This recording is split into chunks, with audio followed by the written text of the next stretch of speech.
Me know say I be a fire in the air now. So no go say we couple, no go sing it like all me sing it.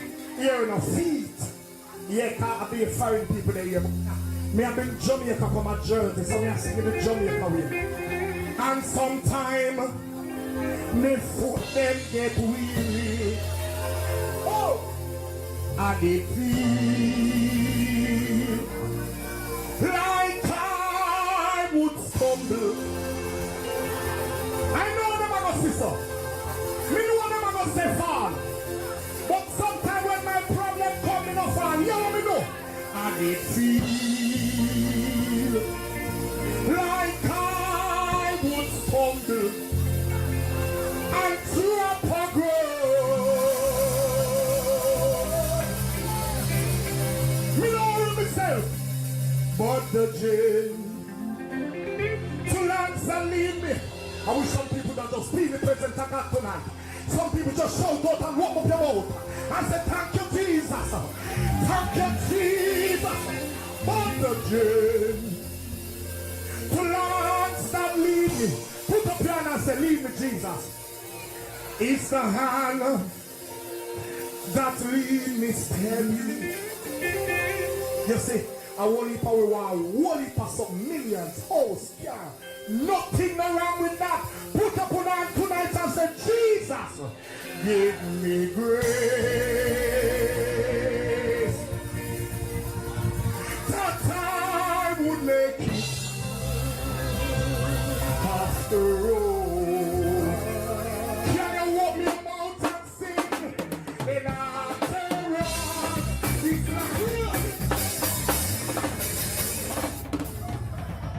It's like just we have a man. Just we have a man. We have a man. We have a man. We have a man. We have a man. Holy Ghost, I love you, Jesus. Big one. In this life, me try and make many holy. Some of the time, me forget that we and it feel like time is over. I'm straight from love. Holy Ghost, I love you. But the jail, so last I leave me. Jesus, it's the man that keep me. Put up in my message. Give me grace that I will make it. Can I see some Holy Ghost people sing? In our road, this life is over. I'm alive for you. And then Jesus is God. I climb upon the mountain top so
I am giving you a warning.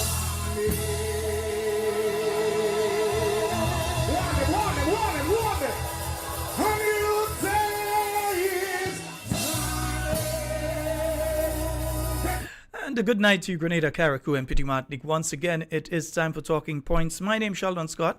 I'll be here with you up until the 10 o'clock hour. It's now 5 minutes after the hour of 8. It's in the air. Love it tonight, the mighty man of God. Yes, and we're coming to you live from the Talking Points studios. Hope that you all had a wonderful, restful weekend. Believe me, we've got quite a lot to speak about this week.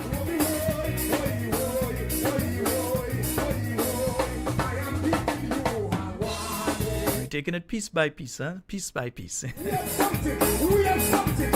Quite a lot, yeah? Saying good night to the listeners via 91.9, 91.5 Real FM, broadcasting out of beautiful St. Patrick. And those of you listening via 94.9 out there in Brooklyn, good night to you, Wade. Good night to the Noise Radio Squad. Wade, I hope everything okay. You're good? Nice.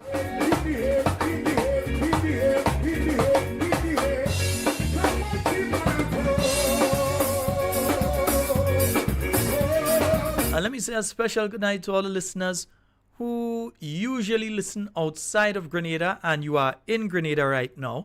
We say a special good night to each and every one of you.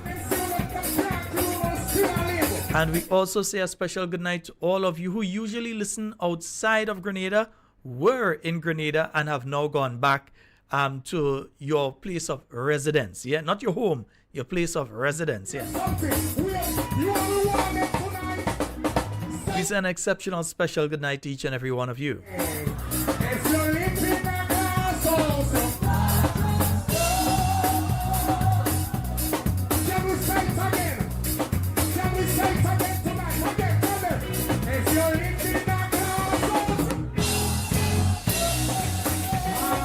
And good night to the listeners on Facebook. I see Aruba is in the house.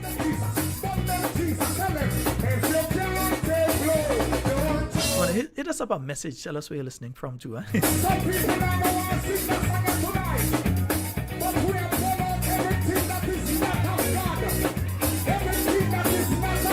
So Cynthia B, Olive McEwen, Cassie Pope, good night to you. Sue Steele, Jermaine Lewis, Dr. Love, good night. Errol Bonaparte, Tora St. John, Dan Romney, Peter Stryker, Lewis, Anna Lewis, Yvonne Courtney, Sherms Houston, Merrill George, yeah. Will and Charles, I see you, bro. I hope everything is okay, Will and nice. Rise and trim your lamp, you know, yeah. Davis Charles, good night. Errol Bonaparte, Esther Peter, Shamin Ragba Singh, Anne Salande, Davis Charles. Errol Bonaparte, Wallen Aquat, I see you, yeah. Delon Pierre, Max and Francis, Petit Martinique, good night. One of you had to call and tell me what's the latest in Petit Martinique, you know. Nurse Wendy Ann McGuire, hope you're in on one of the platforms. I have to check on the next one. Reverend Cox, good night to you. Yeah, Carriacou and Petit Martinique in the house tonight, yeah. Nesta Sinclair, Ingrid Bourne.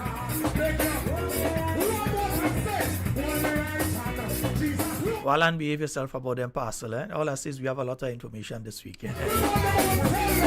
Jakim Williams. Ruth Thomas, Ansel Andy, Leroy St. Paul, Dixie, and Victor Dixie. What's up? And let me see who else is there. Gillian Prescott, Etta Batiste, Tegwa, Winnie Simon, good night to me, and Khalees, John Mark, I see, and Noel. Dana Abraham, good night to you. Dana Abraham, I hope you organize the man present. You know what? In a couple of days we're going. Laslyn Douglas, Sharon Felix, Louisa Williams, and let me see, Laslyn Douglas. Yeah, I'll call you just now. Alison Sunshine, Rhonda Maureen George, good night to you. Teresa Gill, Pamela Hackett. Francis Pierre, good night to you. Mr. On Target, Ponchine. Yeah, Nelsia Charles. Folks, remember to hit the like button. If you're on Facebook, hit the like button and you hit the share button. Transformation, good night. Everybody put up on and say we are born out every witchcraft worker. You had to burn out them witchcraft workers. Yeah, you had to burn them out. Good night to all of you on the YouTube. I see Kathleen there, Janice, Vanessa, Velma, Anne-Marie, Ashmaf, Francis, George there, Sky, Maud Martin, Sandra, Joseph. Hey, St. Lucia, good night to you. Can I sing this song? Teresa Joseph. Yeah, Faithlin, Holly Douglas, Rosalind, Jackie, Baby Daddy, Good Life, John Stafford, good night. Yeah, you never go be a man from your barn, you know. Mayana Julian, yeah, we say special good night to all my Jamaican listeners. You all know I still can't get a Jamaican accent proper, you know. I just leave it alone, you know. Ansi Peters Moko, good night. Jenny Samuel Denot Amara. Marilyn, good night to you. Stephanie John, good night to you and the whole home circle. I see Natalia is in as well. Dominic, good night, bro. Debs Flanders, good night to you. Ron Julian, I see you in the mix, man. Nice. Miriam, good night. But by the time I finish, say good night, the program done. Yeah, good night, everybody. Right, good night to everybody. Hope that you all have been having a wonderful weekend and had a wonderful day today thus far. Yeah.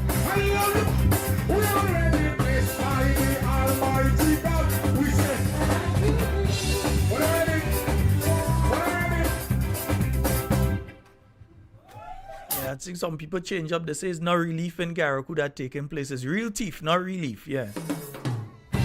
And it's not the people at Carriacou doing the thieving. Let me just get straight. It's not the people at Carriacou and Petit Martinique doing the thieving, but it's saying it's not relief that taking place in Carriacou. It's real thief. So they say right now the government have a real thief program going on in Carriacou and Petit Martinique. I'm just telling you what people say. That's why here they say it's not a relief program, it's a real thief program.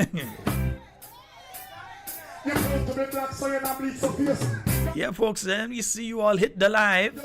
Yeah, hit the like button on the YouTube. Hit the like and the share on the Facebook.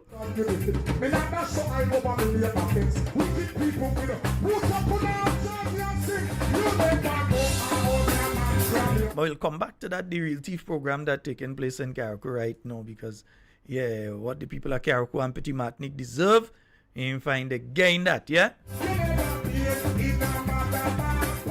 But before I get to that, I have to ask a question, because I recognize that under this administration, it seems as though ministers have been going out on personal business for extended periods of time. And I'm speaking about government ministers that are going out for a month, who are going out for close to 3 weeks, that sort of thing. And the latest instant, good night to you, Silda. I see you there. And someone is asking about the t-shirts. You could check Cami on the terminal, or you could give me a message. Just message me on the Talking Points WhatsApp, and I'll organize and so. Right? But you could check Cami on the terminal as well. I'm not sure, because I haven't been on Saturday or Sunday. I didn't, Monday, today, I didn't go into St. George, so I didn't get to go by Cami and see if she has what she has remaining. So you could check her or give me a buzz. Right, folks. It must be London to come and say that. Yeah, this is not the relief program in Carriacou, it's the real thief program that's taking place there. But yeah, so I recognize that several ministers, remember, only about 2 or 3 months ago, we had the Minister of Health going out, and the Minister of Health went out of state for close to a month on personal business. It means that he did not go to carry out the business of state. He didn't go out there to some meeting. He didn't go out to a conference. He didn't go out to several meetings. So you're out to one, and you say instead of flying back to Grenada to go, you're going to stay out one time and just go to the next one a couple of days later or whatever. No.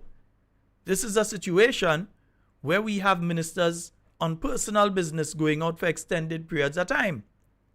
Because right now, the Minister of Education has been out since the beginning of this month and will not return, I think, till the weekend or next week. The minister will be returning. And he's out on, once again, personal business. Now, this is a worrying trend.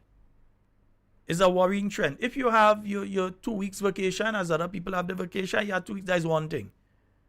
But it's 3 weeks and nearly month and thing that ministers going for, that is worrying. Because when I saw on the government gazette over the weekend, and let me see if I can find the government gazette here, and let me see why I didn't connect it, but it should be connected anyway. No, it's not connected. But with the government gazette, I recognized that when it came to the minister, that he's out for close to 20 days, and I'm asking myself how that sort of thing is being allowed. If government don't have any work doing, if they, I mean, let me just pull it up here now. I've connected it now. Let me just pull this up. Yeah? Because it speaks to the Honorable Delma Thomas and her acting position. Yeah, the fact that she's acting as the Minister of Sport. So I don't know, again, and I find that extremely weird as well. Yeah, using their thing. I find it extremely weird that it is not stated here who is acting as the Minister of Education. Because it says here, whereas Senator the Honorable David Andrew, Minister for Education and Acting Minister for Youth and Sport, has left the state on personal business. And let me bring the thing big for you, man. I think I might have it too small for those of you that viewing on your phone and thing. Right. On personal business.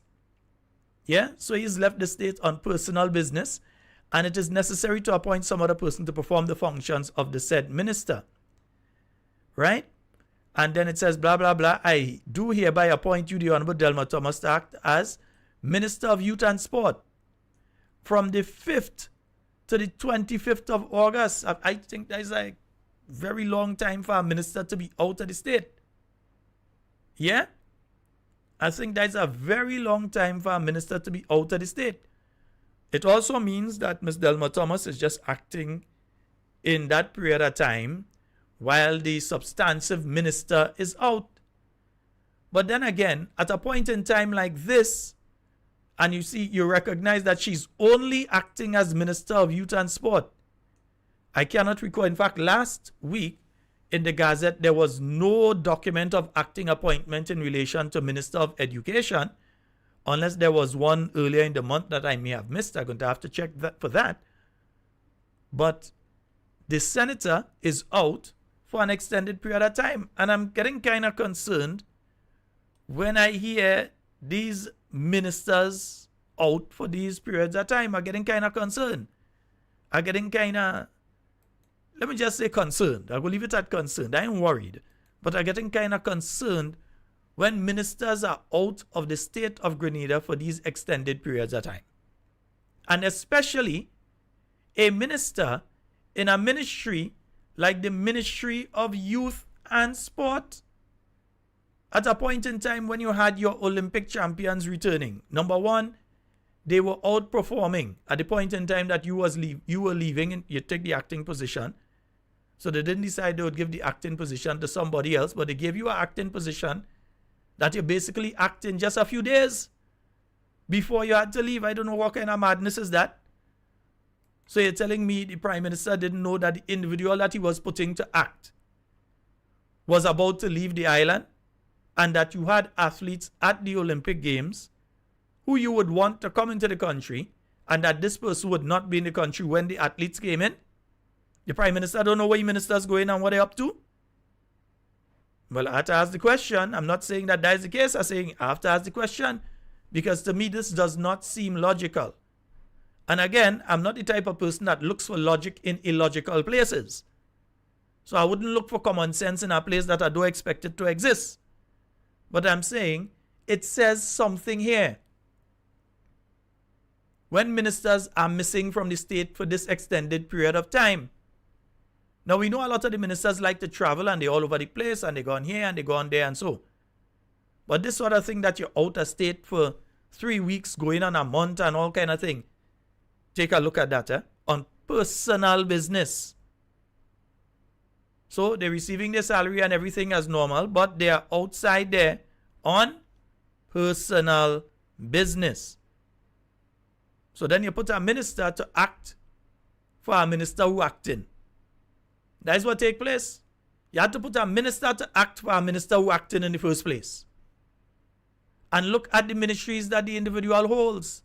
This was a very important month because you're speaking of the Ministry of Education. School reopens in a short while.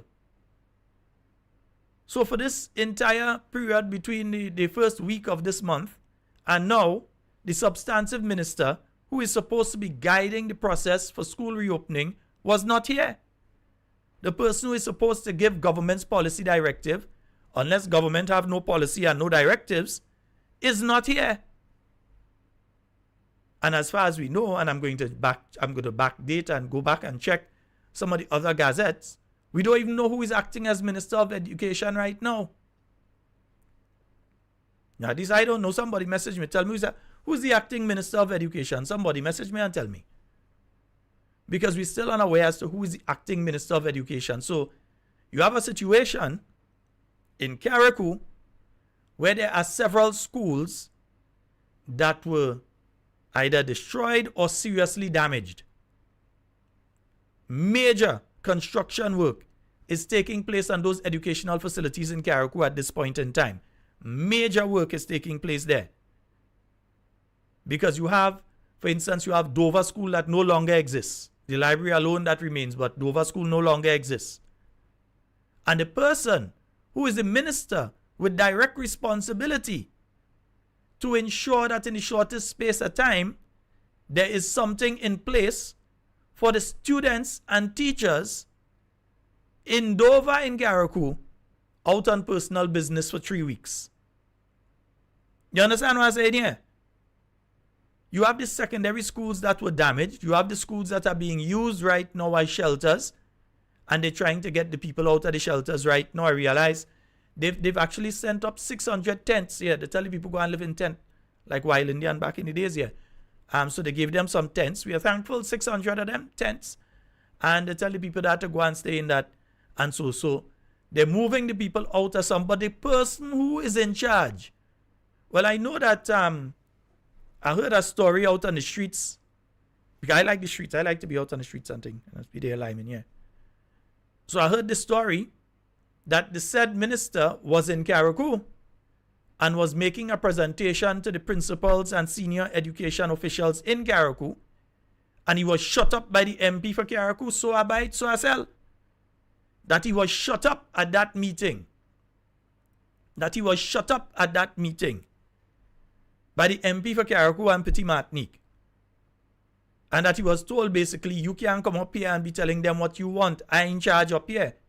When it comes to Carriacou and Petit Martinique, I in charge. So maybe the substantive minister has no say in what is going on when it comes to education in Carriacou and Petit Martinique. But you have the students who have to write CXE in a few months. You have the students who have to write CPEA. You have other students who are writing other exams. And you have other students, again, who maybe at this stage were supposed to be entering the secondary school system, or even the little ones who are supposed to be entering the primary school system. So how do you account for all of them and what is taking place in Carriacou right now, and even in the north in the island to an extent? How, and well, let's not forget Petit Martinique, because right now the main school there is the shelter. That's where a lot of people stay in the shelter in Carriacou is the school. And the person who is supposed to be guiding that process with the schools, between the union, with Judas Judah and them, between the union and talking to his the people in the Ministry of Infrastructure, the Prime Minister, and relating with the minister in Carriacou, because he is the Minister of Education, Idode. He decided at a point in time when the primary school students ain't know what happening in Carriacou yet. And even if you fix the schools, The students have no homes. All the uniform, everything gone. The books gone, everything gone. Parents can't even study that now because they study in the house to put them back in a place. So you have that situation taking place now. And the person who should be guiding the process, taking and leading the charge when it comes to education, take 3 weeks off at this point in time, man, watch. Fire he. No, I ain't making no matters with it. Fire he. You can't decide you going, no, it's not time for personal business. There is a crisis in education when it comes to the islands of Carriacou and Petit Martinique. There are serious issues when it comes to St. Andrew as well. St. Patrick as well. Serious issues. And you, the person who should take charge of that and say, listen, I'm the minister. Let me be the nexus. Let me be the point, everybody. I will relate to this person, that person.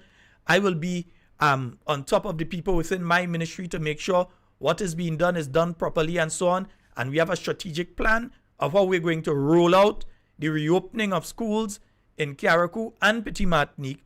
And for the secondary school students, for instance, who are in Petit Martinique, who have lost everything.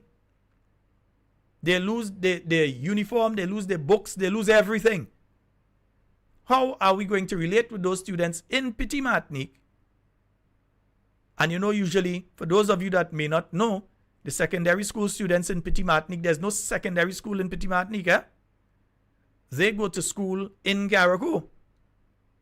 So how do you relate with these students, considering all that they and their families have lost, and them getting back to school? Where the psychosocial counseling, the programs that should be taking place in the secondary schools up there to deal with the psychological and social issues that are coming up with the students who are going back to school whenever school reopens in these territories.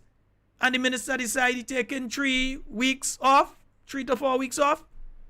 Personal business, this point in time. So tell me if that making sense.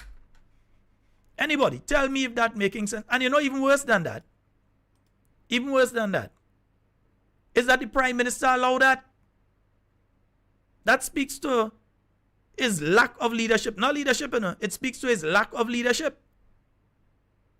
Because I could tell you, under a certain Prime Minister that I know, we'd have another Minister of Education by that point in time. What do you mean? You have such an important ministry. You have all this work to do. And that's the point in time you decide you go on and do personal business. That personal business had to be, that personal business had to be life or death. It better be medical or something. Because other than that, to decide that you going at that point in time, how could that make sense? It shows a general lack of respect for the people of Carriacou and Petit Martinique. The parents who are already in a serious situation and now have to face the reopening of school with a lot of uncertainty. It is not a situation where the Minister of Carriacou and Petit Martinique is the Minister of Education. He's not the Minister of Education, he's the Minister of Carriacou and Petit Martinique. He has what he has to do. But there has to be policy direction and guidance from the ministry in Grenada to the ministry in Carriacou when it comes to education. And the chief policy person, gone. And we have nothing to say about that. Ain't it? We have the Ministry of Health. That up to now, we cannot find the Minister of Health. The Minister of Health has gone missing. Somebody issue a bulletin. The Minister of Health has gone missing. I'm worried. We got to find nobody talking and the man missing. The Minister of Health gone. We don't see him. We don't hear him. The other day, I think I see he pop up in one picture. Some equipment come in, 1 or 2 little piece of equipment come in. And he go and receive the equipment and the minister disappear again. Listen, the World Health Organization have issued a warning in relation to monkeypox. Mpox, or if you want to call it that, but monkeypox. As I say, me ain't going on there with no vaccine thing again and that. I ain't know. We go see, we'll cross that bridge when we come to it. But all I'm gonna say is they have issued a warning in relation to that. Have you heard the ministry here? Have you heard the ministry here make any statement of a significant manner in relation to that? What is taking place at our ports of entry? Pretty soon, faster than you understand and faster than you know, by this time next month, you're getting ready for the tourist season to reopen. Yeah, it's going to reopen in October, so you're getting ready for the first set of tourists to start coming in as the place start to get colder in the northern territories. Well, the more northern territories, because we northern too, we are above the equator. But you know what I'm talking about. So by that point in time, you're going to have people coming in. What measures are in place or have been put in place to keep monkeypox out of Grenada? Is there a monitoring system? When you had things like COVID and you had the other things there was something before COVID, chicken flu and all these things. You know, they had the thermal monitors at the airport to monitor people's body temperature when you're coming in. And if your body temperature was over a certain amount, they would pull you out of the line, administer tests, different things like that. What has been put in place in relation to this? There is a notice out by the world body in relation to that. Our Minister of Health, I hear you up on the chicken farm, that's why I hear you. After he went out for a month, yeah? After he out for a month, he come back and he still disappear again. So like all he's studying is the personal business, because Tong say that the man only studying the chicken farm. Having meeting with people in relation to the chicken farm and organizing everything for up there and making sure you update the chicken farm and thing, and he ain't studying the Ministry of Health. Meanwhile, a little infant dead today. Yes, a little infant died today, and the story gonna come out, all you go hear about it. Goes to the emergency, the parents go to the emergency room because the child has respiratory problems and the child is a sickler, they have sickle cell. And I'm just telling you, so I buy, so I selling. They go to the emergency room. They went in. The people assess the child, send the child back out. The parent realized that the child was going. And the police were called to put them out. That is, so I buy, so I sell. Next thing they hear bawling, child dead. Child dead. The parents go talk. The people who was there go talk. I wasn't there. So I buy, about 3 people messaged me with the information in relation to one who was an eyewitness. So the people who were involved in it, they go talk. Because I hear the parents, the mother started to get on in a kind of way. Because she realized, this is my child, no my child, something definitely wrong here. And the child died. Yeah? But where's the Minister of Health? Where is he? We're not saying that he had to be there. Don't get it wrong. We're not saying that the Minister of Health has to be there. But we're saying that the Minister of Health has to put in place the policy to ensure that things like that don't happen. That if an infant goes in there with respiratory problems, that it is immediately addressed within a reasonable space of time. And that nobody should be going to accident and emergency where they can be saved and not be saved because of some fault within the system. And I'm not necessarily blaming the staff, because if you put a particular policy in place and you say this is how it goes and the staff is following that policy, but the policy is not working, they know if they don't follow the policy, what's going to happen with them? They're going to get fired. They won't get reprimanded. They're going to end up before the Public Service Commission, or if they're on contract, contract might not be renewed or discontinued. Well, they might afraid to discontinue contract these days. But I hear the story of the child that died at the General Hospital today. So again, the The people who are involved in that, all you know how to find me. That 4407377 number, just WhatsApp me on that number. Because we want the full story. And we want it from you self who was there. Yeah? But outside of that, you have dengue. I was looking at the funeral of an 8-year-old child in Trinidad who died of dengue. I going through Facebook, I see one individual who I know very well, a lot of people know him.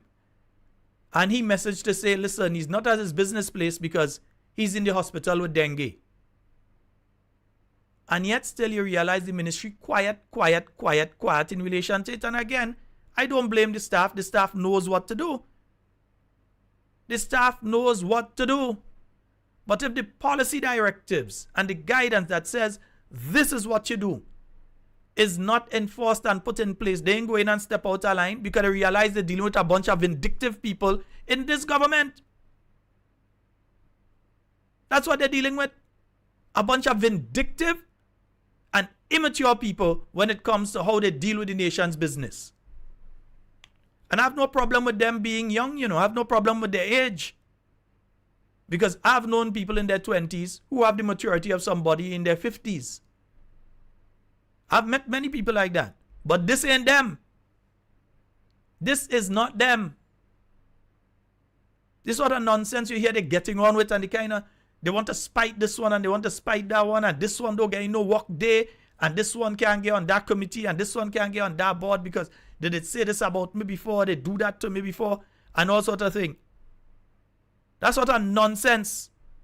Immature behavior. So the public workers, who by and large know exactly what has to be done, are afraid to do it. And especially when it comes to putting out information, they are afraid to do it because it seems as though Orlando control everything when it comes to information. So while his mind might be otherwise, like in bringing in 24 people through the Board of Tourism, the GTA, the Grenada Tourism Authority, bringing in 24, here's as much as 24 people that they brought into the country as content creators. Sometimes, good to say, good to keep. Content creators to put information out there about Grenada Carnival. And how much of that all you seeing? How much of that all you seeing there right now? Yeah? How much of that all you seeing? How much of that? How much was spent to do that? Because if you're bringing in 24 people, that is not no small amount of money you're talking about there. And if you're talking about bringing in 24 people from different countries, different Caribbean territories, and so Jamaica, Trinidad, and even the US and so on, if you're bringing in all these content creators to Spice Mass, means you have to pay for the tickets, you have to pay for the rooms and board, you have to pay for them to go to the shows, because not all the shows are government thing. Some of the shows are private, so they might want to go to different shows. You either have to beg for a ticket, which I mean, as GTA, you're going and beg anyway, but you have to beg for ticket, or you have to go and pay for it, and then food and drink and so on, and probably a per diem. And for those of you that don't know what per diem is money that you give a person when they're visiting another country, and so that they utilize in case of. It's like in case of money. So you might tell them, okay, we're giving you 150 US a day in your hand. That's cash money that you have in your hand for you to be able to utilize in case a transport that's supposed to pick you up didn't go and pick you up, that you could pay for a taxi to go wherever you have to go. Or you did not get back to the hotel in time to get a meal, that you could buy something outside and so on. So they give you a per diem. It's like a in case money. Vex money. Yeah, it's like they give you a vex money. So these people had to get all them kind of thing. 24 of them. That's the figure I'm hearing. GTA, if that figure is wrong, come out and tell the nation. Because I seen other things, And GTA, and Ministry of Tourism, I seen other things. But we go talk about that in time to come. We ain't talking tonight on that. But I seen other things, and I'm very, very concerned. Because you see, I recognize that this government is doing a lot of stuff that they intend to twist and utilize otherwise later down. So you get these 24 content creators. Grenadians get to know them. Grenadians connect to them. Grenadians are attached to their platform, whether it's on Facebook, whether it's on Instagram, whether it's on TikTok, whether it's on YouTube, wherever they are, that you're connected to them now. So when they put out information, and in particular information that they tag Grenada, it is going to show up on the Grenadians who they've interacted with timeline. And because some of these people have hundreds of thousands of people and maybe even as much as 1 million, anything they put out now is going to go out to all these people. But the intention is not necessarily, in my mind, to market Grenada. The intention is to be friendly with these people, to use them to market the National Democratic Congress election time. Remember Starks?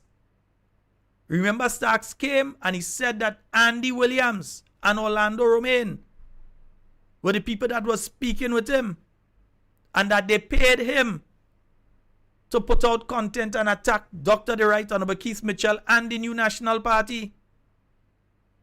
So we're not saying this without evidence of them having done it before. We're saying this with evidence of them having done it. Because when Starks didn't get money and he didn't get a trip to Grenada, he went and he started to cuss them. And thank goodness some of us have the video still. So you can't say he didn't say. Can't say he didn't say. We have the video still. Take us to court and say we lying on you. We have the video when you were saying it. And we really care too, because we're really afraid of them. Yeah? So folks, we're going to open the phone lines. It's now 19 minutes to the hour of 9. We're going to open the phone lines now. 440-7377 and 347-329-3101. I'm seriously worried. Where are our ministers? And for this is serious incompetence for the Prime Minister to allow this sort of thing to be happening. You have key ministers who either just disappearing when they're here, or when they're here, going on the stage, make some, I ain't going to say the rest of it, because Maita Zela and them might be listening still. Zoe and them might be listening still. But you have ministers doing these kind of things and they're not being disciplined. How in the world could you have a Minister of Education who is directly responsible for each of the educational institutions on the island of Carriacou and Petit Martinique, the staff at those institutions and the students at those institutions, and right after the worst hurricane in history to hit the Southern Caribbean, destroy the schools and the students and them home, decide that he go in on personal business, or you have to be sick. They have to fire that. We have a call online. Hello, good night. Good night, good night. Hey, good night, sir. Do you hear Susu does bust? Susu doesn't bust, so they take it up in the That's what the man said about the Prime Minister say. So you know what's going on with that? All them things that going on there. Is a Susu they running, going all up and down the place. They don't care about nobody, eh? They don't care about nobody. They just want to do what they want to do. So we just have to band with John, do what we have to do too. It's time for we get up and there. Boots are off the ground. Have a good night. All right. Thank you very much, my brother. So it's between two things.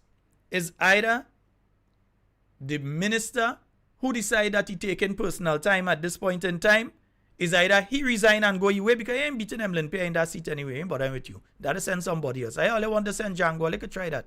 But anyhow, he ain't winning anyway, so they could get rid of he. Right?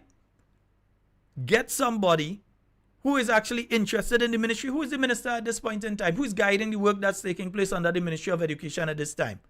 I think the people of Carriacou, Petit Martinique, and Grenada need and deserve and have the right to know. Who is the substantive minister at this point in time? Who is the acting minister? And why at a point in time like this the minister decided to go? And you telling me you sit down as the chair of cabinet, prime minister, political leader of the party. Let me say that again. Political leader of the party. You sit down there and allow this kind of shoppiness to be taking place. What kind of leader you is? You can be a leader. Other partner used to call from Trinidad. He just say that is Shum Shalom's. That is Shum Shalom's leadership. That cannot be proper leadership. That had to be Shalom's leadership. How could you allow ministers at points in time like this to just disappear for 3 weeks? The minister needs to go, and the person who allowing the minister to do that, because that level of incompetence should not be allowed to continue. 440-7377, 347-329-3101. Those are the numbers for you to get onto the inside. And earlier I was telling you all that this is not the relief program taking place. Not the relief program that taking place in Carriacou. This is the real thief program. And they were very specific to say the people of Carriacou and Petit Martinique are not the ones involved in that. They say Sheldon is a real thief program that taking place there, and not a relief program. They say look online. They say look online. That's the accusation. I hear all of a sudden all kind of things that tongue say supposed to be for hurricane relief ending up on sale online by different people. I ain't call names, but they're saying stuff that is supposed to be for relief in Carriacou. They say down to generator end up in certain political activist house here on the mainland. So I buy, so I sell. Because the people in the area say they see when the generators, not one, when the generators were brought into the house. And now we're hearing this for sale, that for sale, okay, what going on there? What kind of madness is this? No. Something definitely had to be wrong, man. That can't be the relief program. That's the real thief program. And then I saw the stuff government put out in relation to the measures that they've put in place for Carriacou and Petit Martinique. Some of the measures. And I need to ask certain things here, because I'm still trying to figure out how the people of Carriacou and Petit Martinique are going to benefit. And let me be clear here. I want you all to follow what I'm saying here. These measures, the amnesty with the barrels and so on, and the building materials and so, these measures have been put in place until the 31st of December, right? The 31st of December. In the first instance, if I have lost my house in Carriacou, right now, I've lost my house in Carriacou, and I have to benefit from the reduction, the so-called reduction in the price of material. But if you go to the hardware stores, there's no reduction. It's at the same cost that it was before. You know why? Because all these goods that are sitting in the hardwares here, none of them were brought in with any tax exemption. They were brought in, and the hardware stores, they paid their taxes on them. And they well pay. All the CET, they paid all of that already on these goods. Which means that in order for the hardware to get back their money, they are going to have to ask for a rebate from government. They have to ask back for that money from the materials and so on. Now they have a process where you have to apply to the ministry to get this, a long worn out process. But you know what? Ask the hardwares, how many of them that the government, today is the 19th of August, ask the hardwares, any of them, how much of them have been contacted by the government in relation to this program. As it is right now, they're selling the material as normal as they're selling it. Yeah?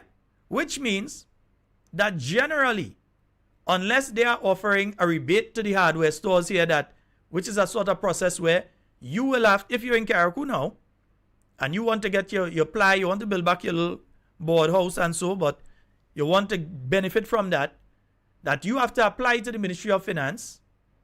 Is it BEST they're calling it? No, I know if they're calling it BEST or Stress. I don't know which one they're calling it. But anyhow, you have to apply to that. They have to give you the permission to go to the hardware and get the material minus the taxes and so on.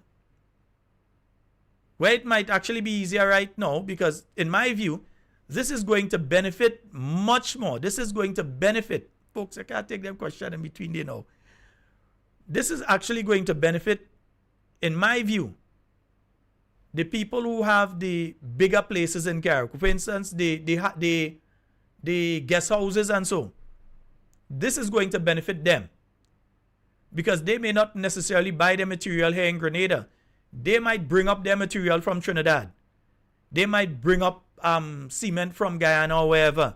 They may even bring in some of their furnishings. For instance, a guest house or a small hotel that has been seriously damaged. So they lost all the television. So they might have to bring in 20 television sets, bed, all those different things.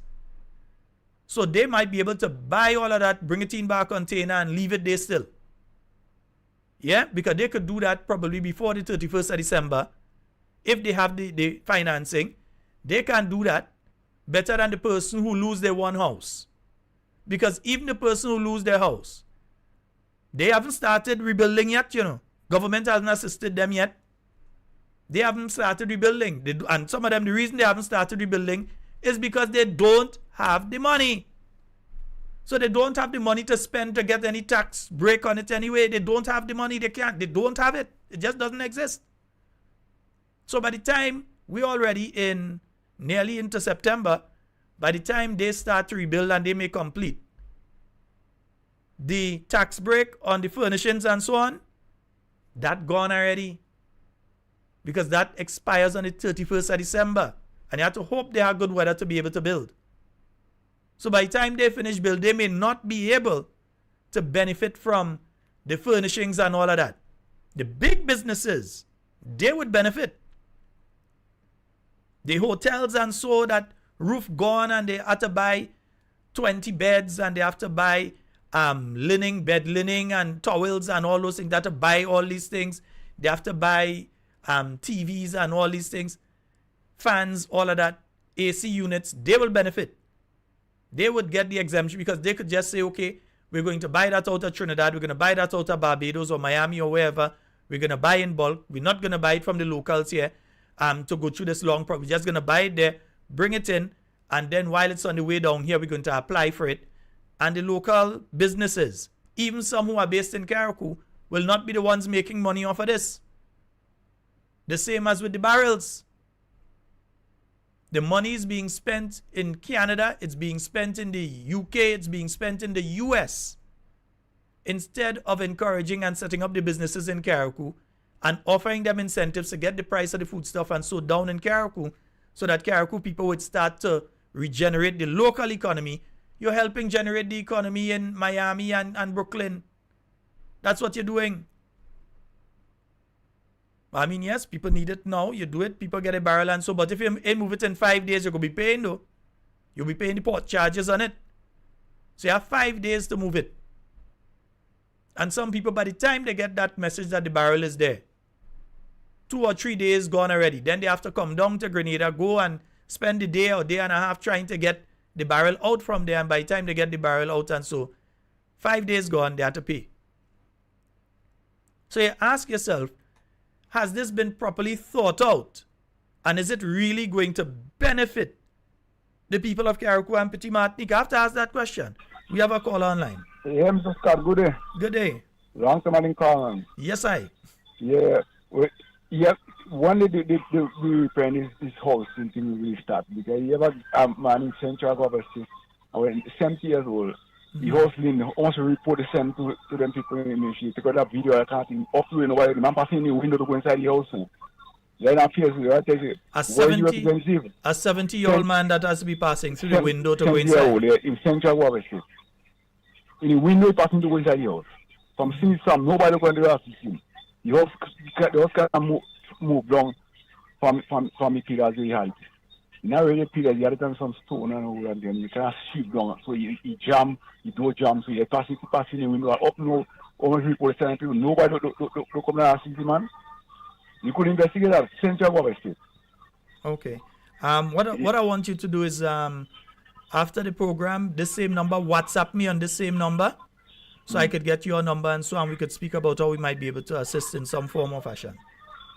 Or at least, Alright. or at least to embarrass them to the point they had to fix. They could stand up on stage and cuss. They could fix the man Then how much house. we put say and I tell you to them like don't go to like sell food for us. Nobody look around see the man just it get reach a on- jack and just jack up one side and just settle you outside, man. It reach on Nobody talking paying points attention to now. that thing. It reach on talking points now. So don't worry. All right, brother. Thank you. Alright, yeah. 440-7377 and 347-329-3101. Those are the numbers for you to get onto the inside of tonight's program. You can also call us on the WhatsApp. And yes, the WhatsApp line, I have it. Yeah, man, you open me good. Right, yeah. So you can call us on the WhatsApp. You can call us directly, or you can call us on the overseas line if you're in North America. Whether you're in the US or Canada, you counts as a local call. You could call us on 347-329-3101, or you have the option to call us as well on the WhatsApp. Yeah.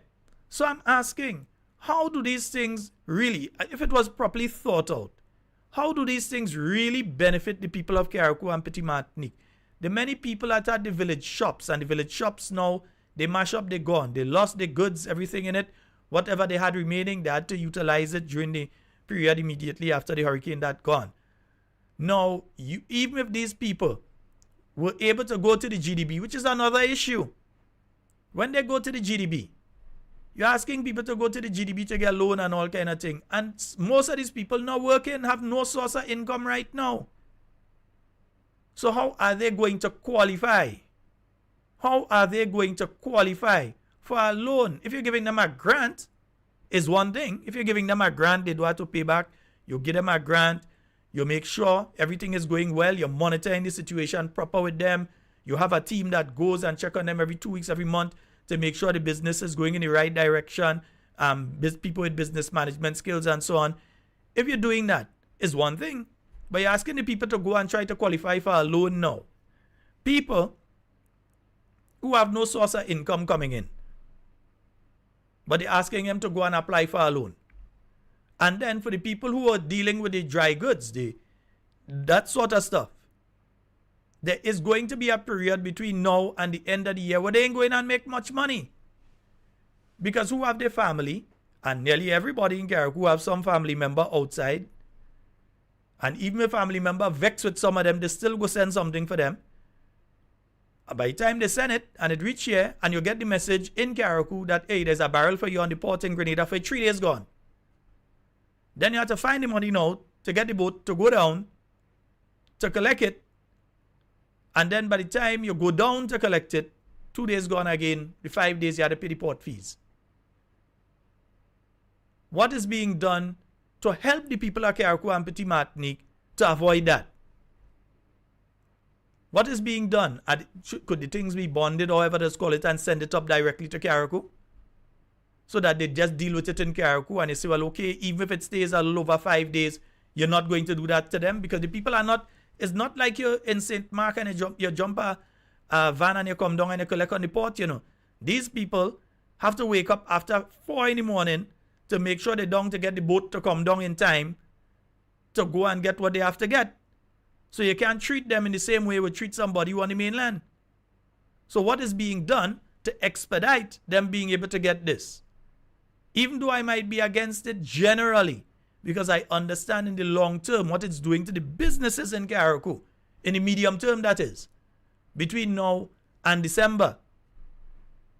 After that, when people, and then it's Christmas time, you know, people have a lot of stuff in their house during Christmas time generally. We don't know what's taking place this year.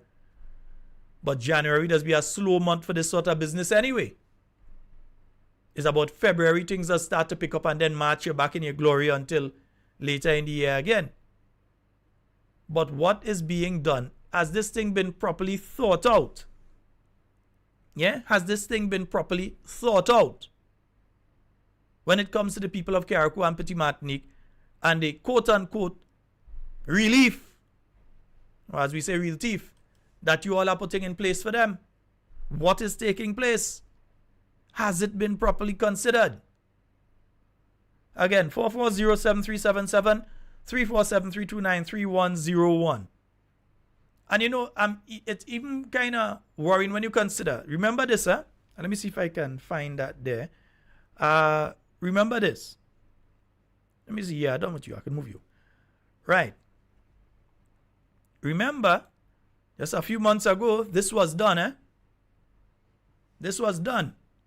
That's in relation to the Public Procurement and Disposal of Property, Public Property Act, right? Where they changed the figure from 15,000 to 100,000. In other words, it says here, this is the act. Let me just show you everything here, right? 2024 Act 2, right? And it's signed the 12th of April 2024, right?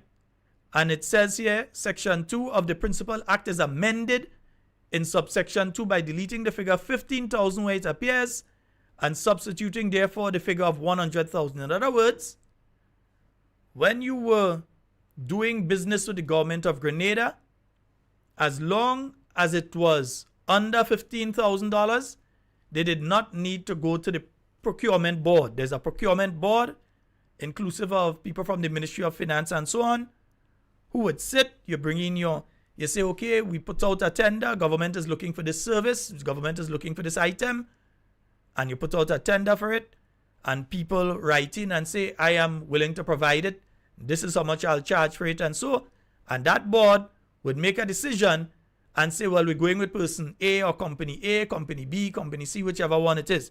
They would decide that, right? So Section 4 of the Principal Act, and the Principal Act is right here. I have it here, yeah? I have it here. And what it said before, this act applies to all public procurement by procuring entities within the meaning of this act and any activities related thereto, and its disposal by a public entity of stores and equipment that are unserviceable, obsolete, or surplus. Right? This act does not apply to the procurement of goods, works, or services under $15,000. Right? So in other words, once it was under $15,000, the act didn't apply to it. Now it's $100,000, been changed from $15,000 to once it's under. Remember the words, 15,000 have been taken out and 100,000 have been put in. Let's go to the phone line. Hello, good night. Brother Sheldon. Hey, good night. How are you? I am fine. How are you doing? Well, so thank you. Thank God for the breath of life. All right, my dear. Yeah, well, I just called to tell you good night, you know. I know he does go. Yeah. Continue good works, man. All right. Yeah, and I hope continue you to be on the struggle and the fight, man. Yeah, and I hope you're having a blessed one. Well, I try to hold a slack and tight, you know. Yeah, I ain't see you for a while because I kind of call a young man in Tongue Friday last time. When I watch good, I say wrong man, yes. So you realize a lot of wrong man just end up in problem when we watch a man and we say that the man. All the time. And after we say he's wrong man. All the time. Yeah. But the man continue to let us know what's going on, man. All right. Thank you so very much, my dear. So I can't locked in and listening. I just the line down. Okay. All right, take care. Thank you. Bye-bye. Yes, indeed. 440-737-734-7329-3101. So, folks, yeah. So, where you're seeing the 15,000 here, that figure has now been changed to 100,000. What it means is that they can basically, something that costs $80,000, they're not going to the procurement board for that. So if they have a friend that's selling the item and it's $80,000, they could guide the process so that that friend gets the $80,000. If them get something out of it, I don't know. But they could guide the process. That's why we say now is the real thief and not the relief program. Because they have changed where the act did not apply to anything under 15,000. They have now changed the act to where it does not apply to anything under 100,000. So they gave themselves where they can spend up to $100,000 with one of their friends, one of their supporters. You never know. Right now, it might have people who usually do landscaping in Grenada on projects in Carriacou for $70,000 and $80,000, and so it might have, I don't know. You hear about Project Pristine and all kind of thing, right? So I'm saying the possibility exists that you could have people who usually do different jobs down here all of a sudden are contractors in Carriacou, and that these people have some serious contracts where they're earning a 80-something thousand or even a 90-something thousand, $100,000. You don't know. Because that no longer has to go through the procurement process. You no longer have to tender out those sort of things. Yeah?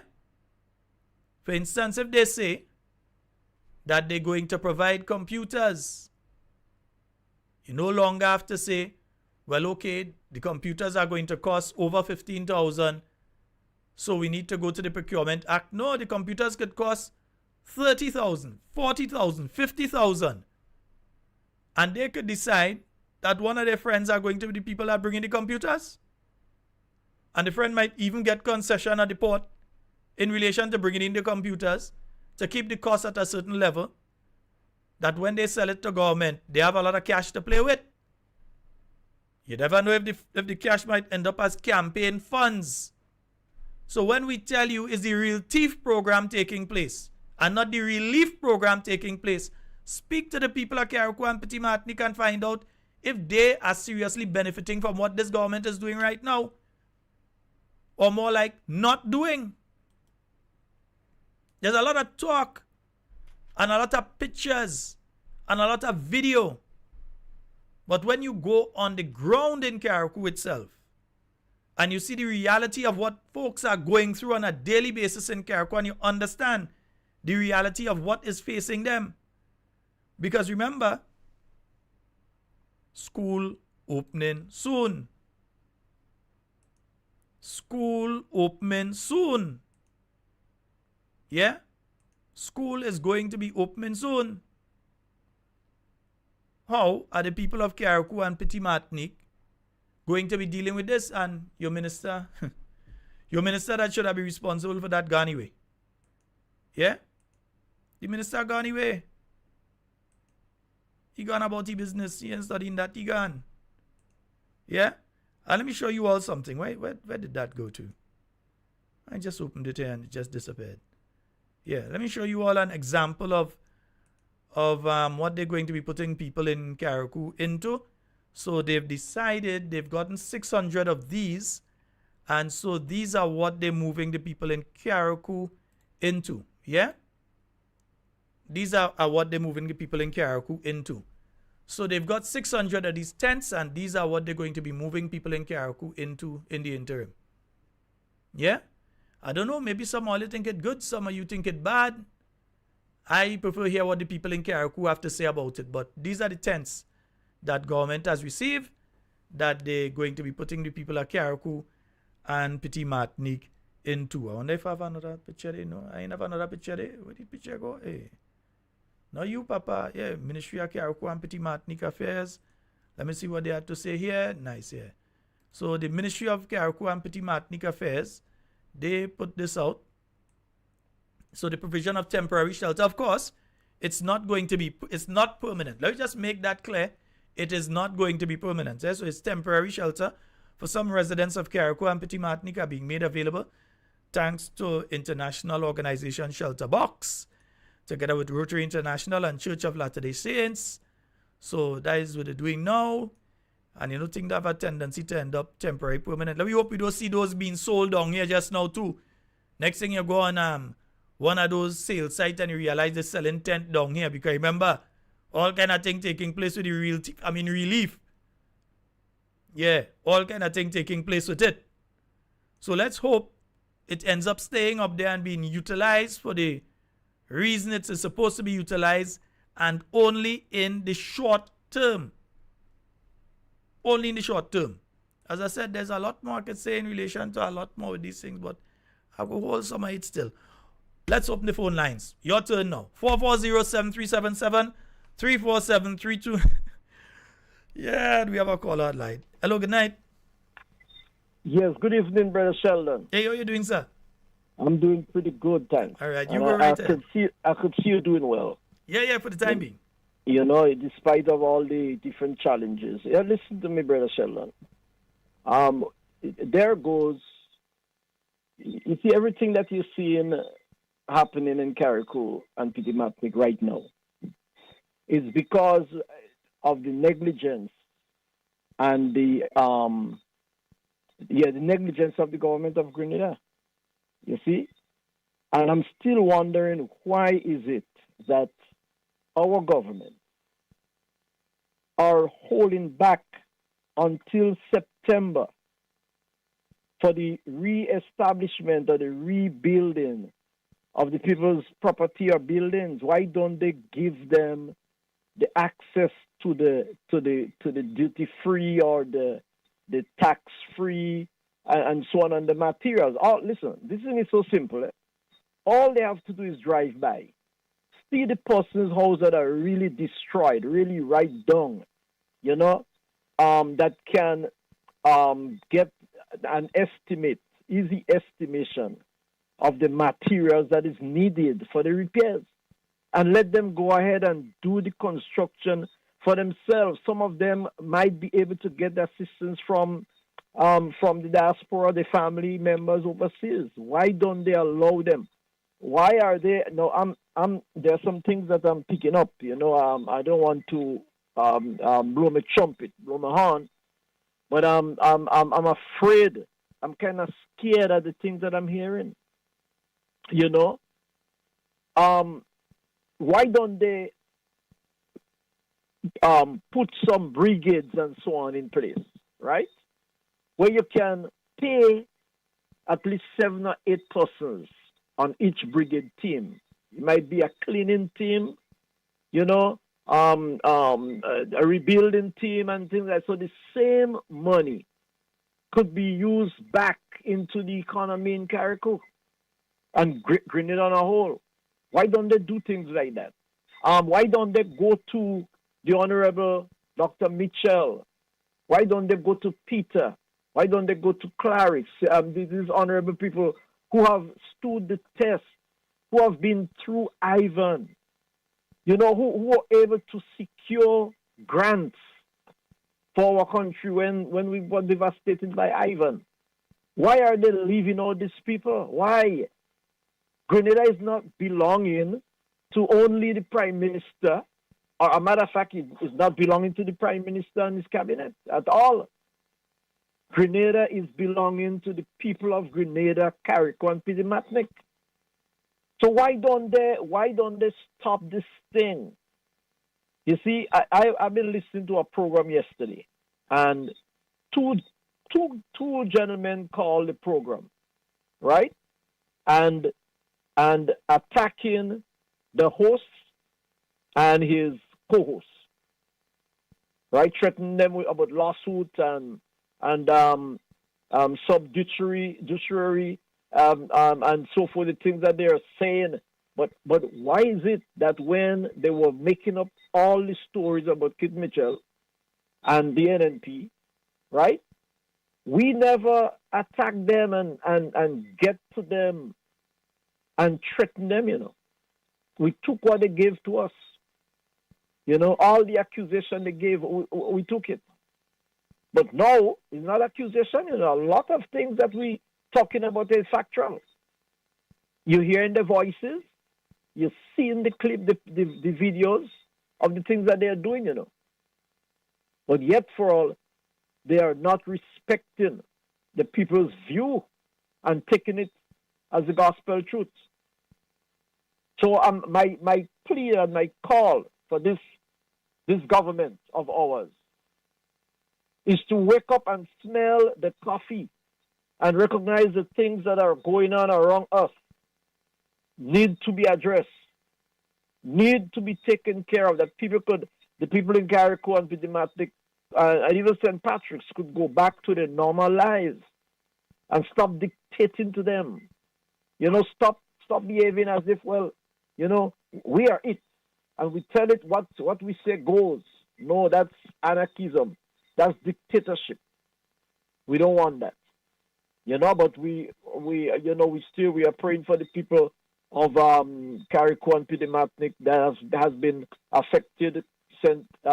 Patrick, from Hurricane Beryl. So, we want them to stand strong and to do all in their power to remain calm. We're not encouraging violence or, I heard a brother calling for, this, but, we got to be careful. We got to be careful. We do not want to go that way. No, I thank you, brother. Of thank course you for not. the time. All right, thank you. Yeah. And of course, you don't want to go into violence and that sort of thing, because remember one thing. I often hear some people make a statement, oh, this has happened or that has happened, and they're proud to be a Grenadian. And my question in my mind when I hear people make that statement is, weren't you always proud to be a Grenadian? There should be no time at which you are not proud to be a Grenadian. I love my country. I'm proud to be a Grenadian. I believe I live in the best country on the face of earth. I believe I live in the most beautiful country on the face of the earth.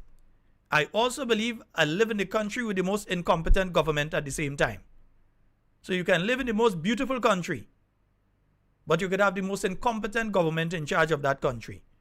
So I'm always proud. Somebody don't have to be, one party don't have to be in power, or one particular person don't have to be the prime minister for me to be proud of my country. I'm always proud of my country. Just like my athletes, anybody that truly knows me and knows the relationship, knows that I've always been proud of these athletes. Always. Not because they go to the Olympics and they win a medal, I will suddenly be proud of them. I've always been proud of them. From since they're in school. Always been proud and excited about these guys. Always been proud and extremely excited because I know what was coming up with them and I've seen it come to fruition. So I've always been proud. We have a caller online. Hello? Hello, good evening. Mr. Scott, how are you, sir? Well, I say, give me up, man. You hear me good? I'm hearing Man, I can't give you up, Mr. Scott. I'm listening to you. You know, everything you're saying, I can't oppose anything that you're saying. I gotta agree with everything. But what happened to the insurance money? The insurance money is not to help these people.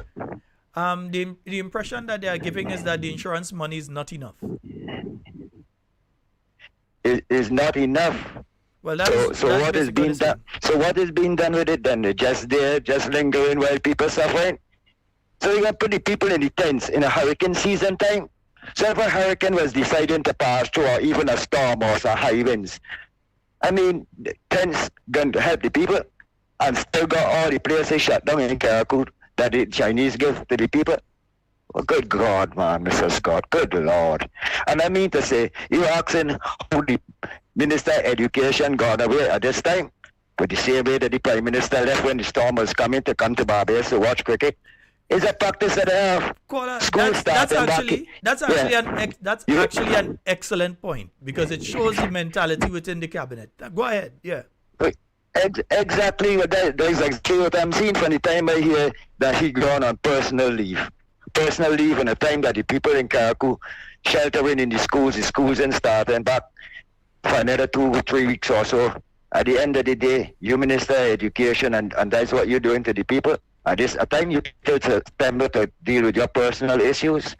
And what is your personal issues? If you ain't coming to the people and say, well, I got a family member dead in New York or something, and say, well, I got to go to my sister's wedding, or nothing at all. The same thing when the people ask the Prime Minister why you would tell the Grenadian people why you had to go to Barbados to cricket. Have nothing to say. The government have nothing to say, disrespecting the people of Grenada. Disrespecting the people of Grenada. Can't continue with that. Or I would ask Mr. Deacon Mitchell to do, Prime Minister Deacon Mitchell, take a little trip. Go to St. Vincent, sit down with Ralph Gonzalez and ask him for some ideas, because he's not going to go to the Honorable Dr. Keith Mitchell. He's not. Mm-hmm. He's too proud, too arrogant, and too ignorant in his mentality as a youngster. I see him there today, you know, we come back from overseas and stuff, with the Olympics and thing, you know. That's the best time he could talk to show. A bunch of actors, acting. You got somebody acting in sports, and still somebody acting on behalf of the person that acting in sports. A bunch of actors. They are actors. So the best advice, go to St. Vincent, sit down with Ralph Gonzalez. He will shoot him. He will show him the way. Deacon Mitchell figure he's young, he on his way out. Ralph Gonzalez old, he may be on his way out. I mean, Deacon Mitchell figure he on his way in. But at the end of the day, he is not going to be in for too long. His days are numbered and counting down. I hear a little count from you for a long time, though. Give me a little count. I'll make sure I'll do one this week. I'll do one for you this week. Yeah. All right, Sheldon, that is all, man. I give you up, man. I give you up. But you know, I tell you, I'm taking a little break. But I had to call tonight because I can't be people in Carriacou still going through all of this here after something. And tents, good God, tents. Tents, yeah. Get it working that people could get wood, cement, and thing. A kind of way, work some kind of policy with Hubbards and stuff so that the people could show ID card that they come from Carriacou, blah, blah, dress, proof of things. You will give thanks to people that nowhere to sleep there. These people tired to leave Carriacou to Grenada to go to line up in line to still line up in line to put the things on the boat and all of that. Is frustrated to the people. They already, I sit down and study myself as I was in this position. I don't have the energy to do it. And if the people mentally drained down with this here and even getting a proper meal and stuff, you still expect the people to go over the water. So if even some of them may be affected by can't travel by sea or whatever, because everyone can't take it, although they live on an island there that they're most accustomed to. Maybe coming home to Grenada, in time you will get accustomed to traveling by sea, but still some people, regardless, biologically, they can't take it, or take tablets or whatever. But anyhow, have a good night, Mr. Scott. Thank you so Thanks very for much. entertaining a little call. Bro, All thank right. you. All right, Mama. Keep up the good work. Thank you, Yeah. thank you. Yes, indeed. That's our good friend Beige there, man. And the thing is this, you made an excellent point because you had the Minister of Health to disappear for a month. Then you had the Prime Minister who, when Tropical Storm Beryl was coming to Grenada, coming our direction, decided that he go in and watch cricket over in Barbados. And now you have the Minister of Education who just disappear, gone about his business, and you can't say that we lie on him. The government gazette published and said that he gone on personal business. They didn't say he go on the business estate. He gone on personal business. We have a call online. Hello. Hey, good night, sir. Hey, good night. How you doing? I do better. Just listening to my Caribbean people. All right, man. Trinidad in the place. Yeah, I think that by now the right speech is supposed to know that a little way academically inclined. You know that, right? Yeah, I understand. Yeah. So first of all, I have a question, and I don't know if you might be able to answer me. Mm-hmm. With the passage of Beryl that affected both the islands and the St. Patrick region, Mm-hmm. does anybody have a account of if there were an upsurge with suicides? No, I can't say that I've heard of that. I think they're related to that. No, I can't say that there has been. Yeah, Because I know definitely in cannot this say that type there of has thing been. and what is going on based on what I'm hearing here. Mm-hmm. That is a sure thing that people can't take stress. People can't take stress, and when things not going their way, they end it all. But I pray and hope that they don't do that. What I could tell And you I is pray this. and hope. What I could tell you is this, caller. I remember after Hurricane Ivan, quite a number of elderly people died immediately after Hurricane Ivan. A lot of elderly people, I'm talking people in their 80s and going up there, they died. And it was it wasn't that they committed suicide, but they died off of the stress. Some of them, after they see all the bill for their whole life for the children, their grandchildren, and they just realize everything laid flat. A lot of the elderly people literally going in the wind. yeah, the blood pressure, heart attack, a lot of the elderly people just passed away immediately after Ivan. If that is the case in Carriacou right now, I cannot say that I have any figures that prove that similar is going on in Carriacou right now, but it would be interesting to check on. As a social scientist aspect of things, it would be interesting to check on that, yeah. But go right ahead. Mm-hmm. I think the Caribbean region, and this is just my thought, I have the right to my opinion, you all are coming in December. I think December 24th would be a 2.5 year period for the government. Is it not? Yeah, roughly around there would be 2 years, 6 Yeah, months around around that that time. Yeah. I think there comes a time where we have to enact new laws and not just stay within the law that we have and just do an amendment.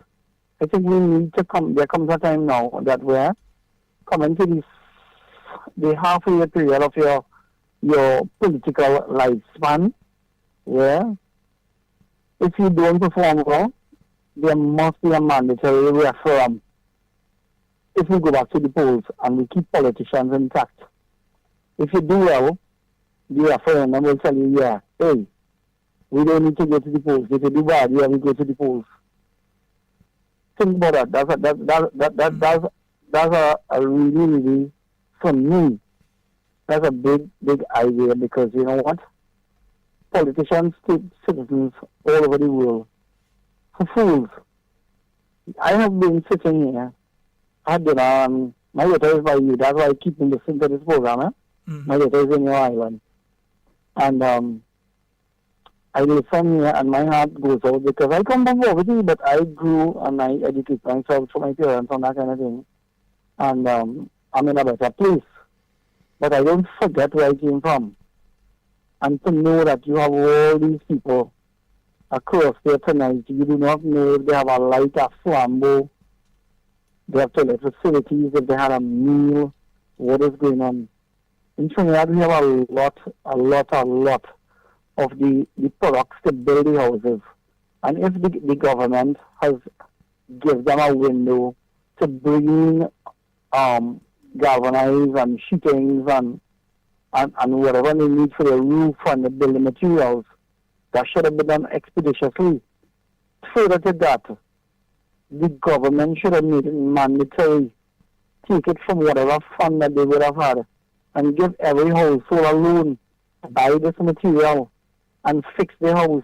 Even if we have to go and take a loan to whatever international institution, take a loan and give it to the people. Those what people suffer.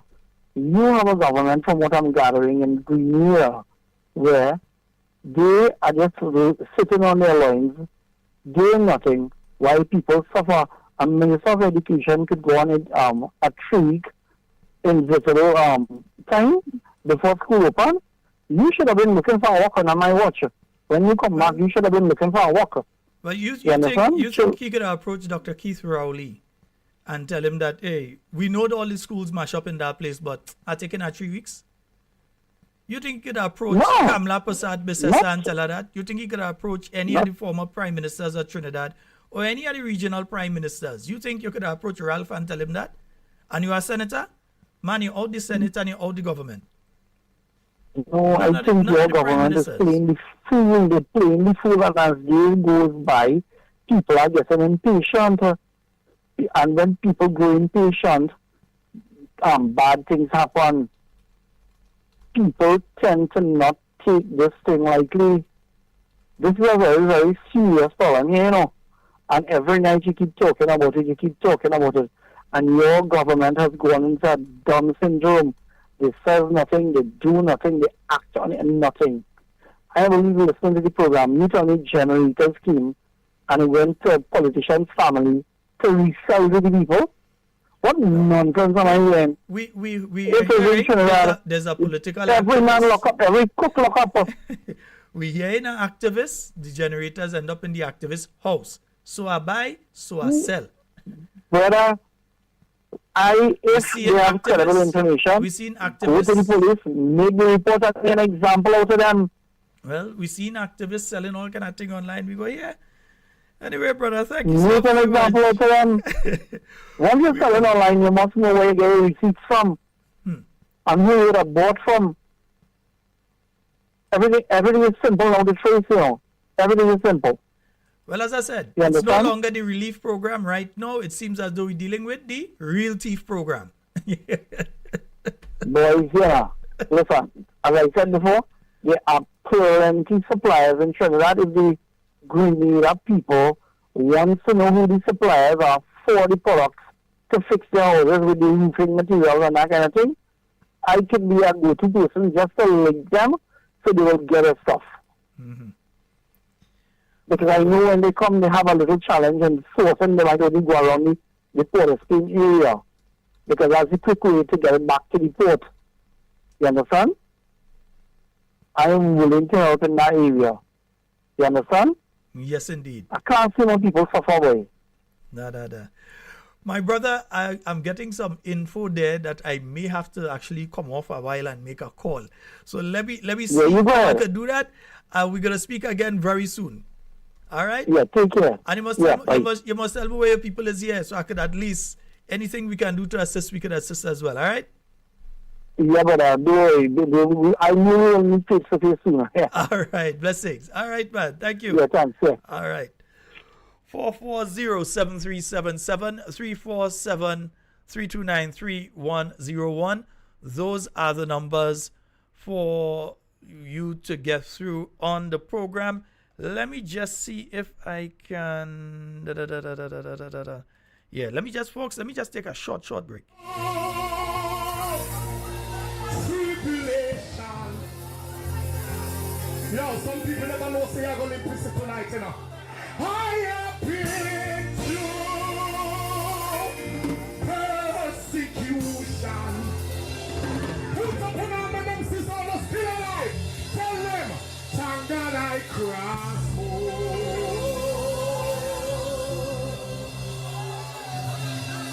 more some people when most of them cross. Just stand up and say, Holy cross. Holy cross.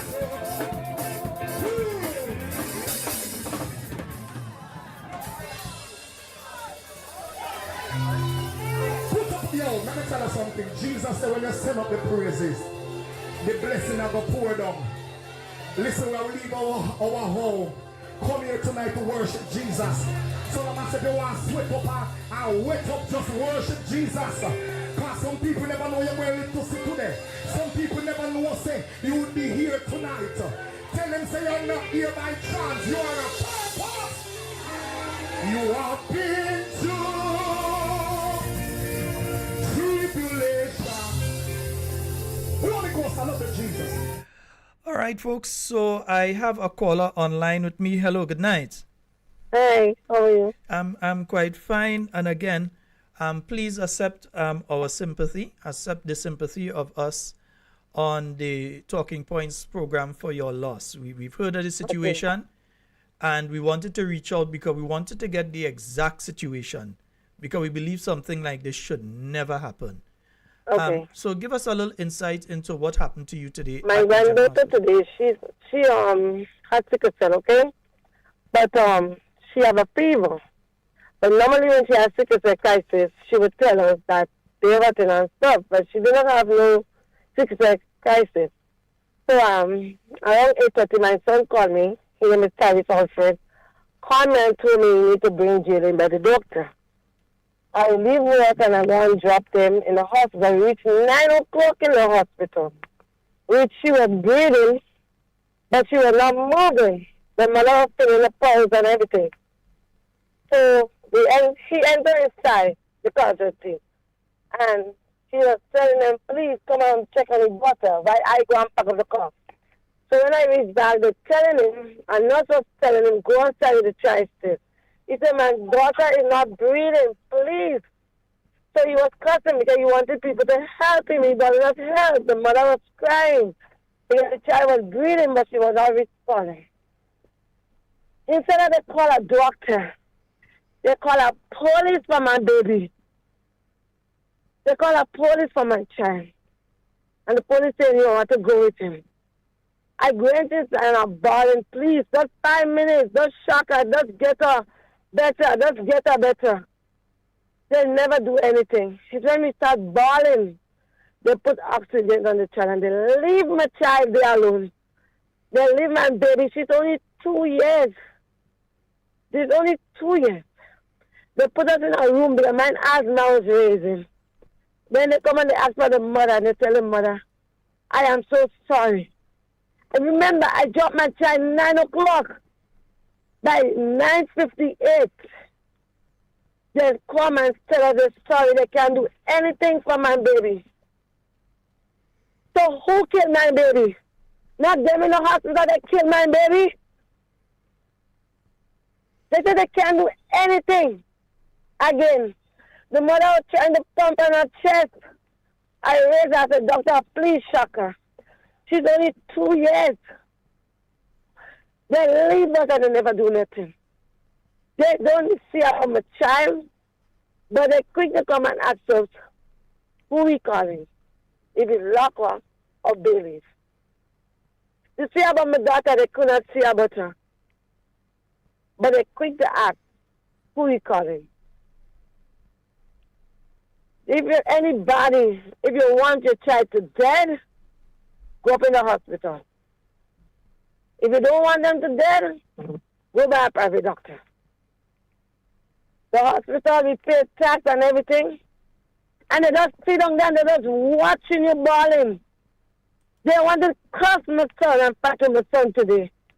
When he was asking for help. He bawled for help. He was cursing them to help them with a child. When they did, they say, go outside and wait. A child was not responding, but they're telling them, go outside. Tell me what they come and telling me. And they're lying. They say my child died on the way to the hospital. How man child to die to the way to the hospital? When they put the thing on his chest, we was hearing the heartbeat. Okay?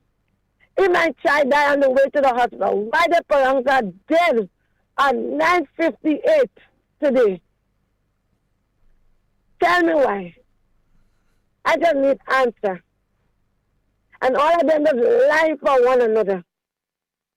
Instead of they call a doctor to help the baby, they call the police. Like the police is a doctor. Tell me, what is going on in Grenada? Grenada is falling apart. The healthcare is falling apart. They have big cameras in the hospital. And they just sit down there watching and just talking. They see you crying. They see you begging for help. And they're not even helping. One doctor that come, oh God, I can't remember his name. And he tried to help my child. Where the rest was right there. And they're just giving different stories. Different story, but the hospital is not taking responsibility that they killed my son, my daughter. That they killed my 2-year granddaughter. Everything I do with my granddaughter. We dress the same. My granddaughter was happy. Yesterday I talked to my granddaughter and she told me, Mama, I'm watching cartoons. Tell me what is going on. Them in the hospital is killing people, children.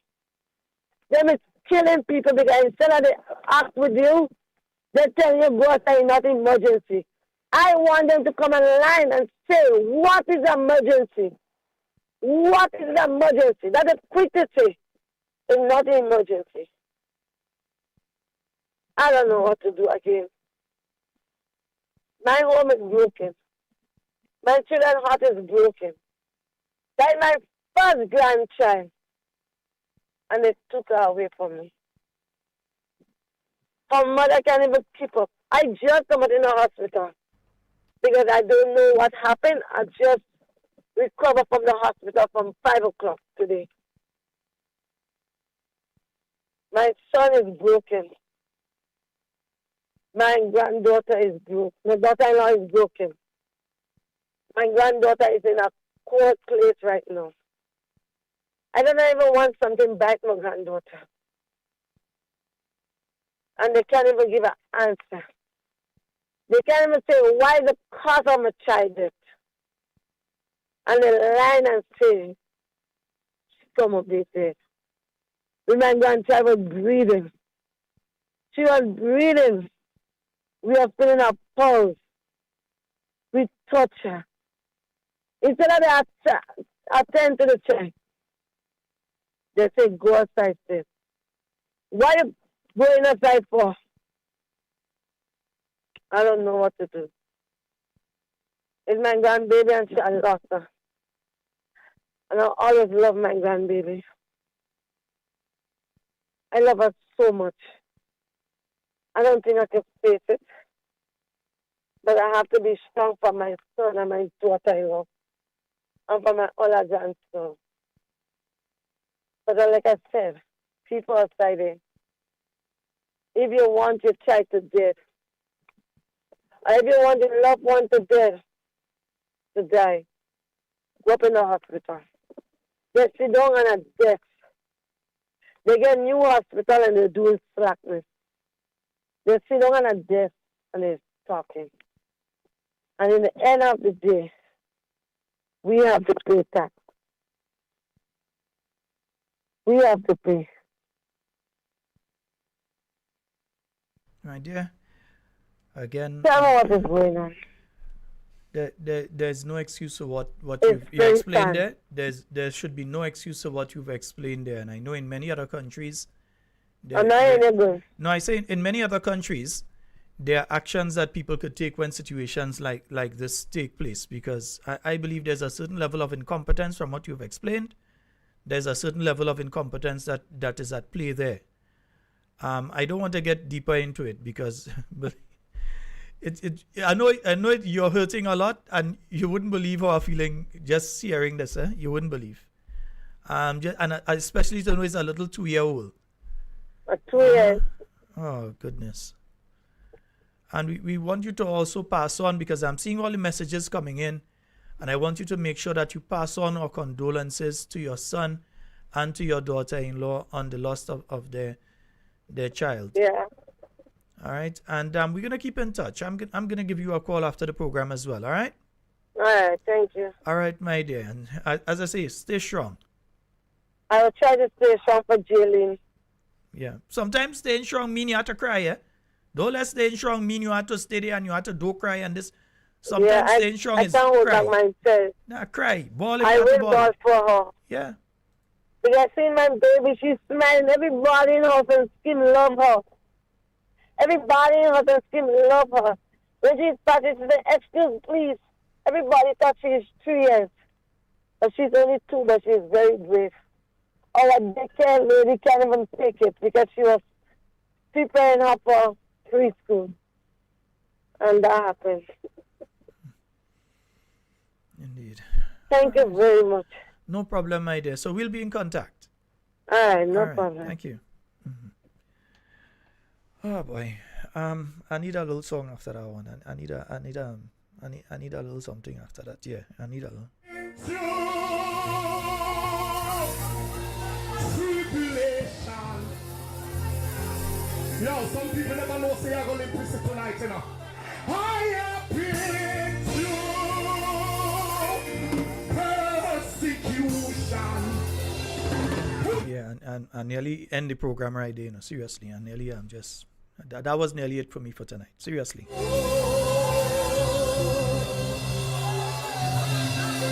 But phone lines are open, folks. 440-7377, 347-329-3101.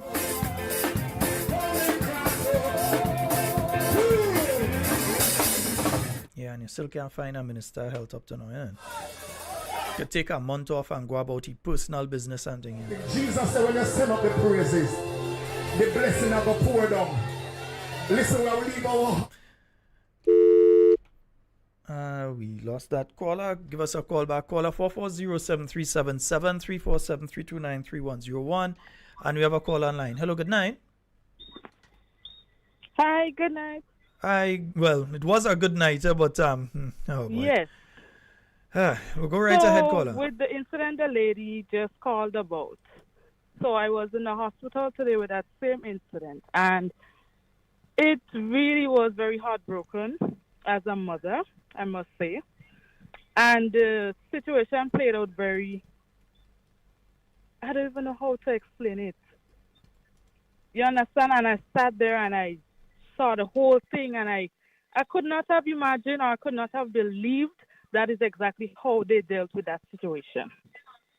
With that being said, 1 week ago, I came to that same hospital, same area where that lady came in. Well, the father came in with the child,